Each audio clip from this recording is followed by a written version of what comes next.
Welcome to No Filler Fixes. So your Ninja Air Fryer Pro is showing an E4 error code indicating the door isn't securely closed?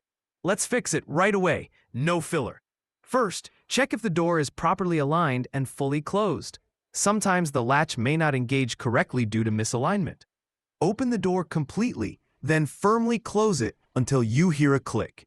Next, inspect the door sensor for any obstructions or damage. Food particles or grease buildup can interfere with the sensor's ability to detect whether the door is closed.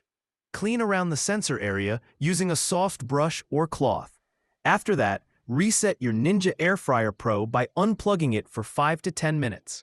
This clears temporary glitches and resets the internal systems. Plug it back in and test if the E4 error reappears. If the problem persists, examine the wires connected to the door switch. A loose or damaged wire could prevent the system from recognizing that the door is closed.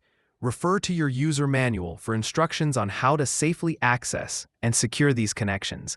Finally, if none of these steps resolve the issue, there could be a deeper problem with the door mechanism or internal sensors. In this case, contact customer support or consult a professional technician for further assistance.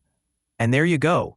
Your Ninja Air Fryer Pro should now recognize that the door is securely closed. If these steps don't work, reach out to customer support for further help. We've added the relevant links in the video description for easy access.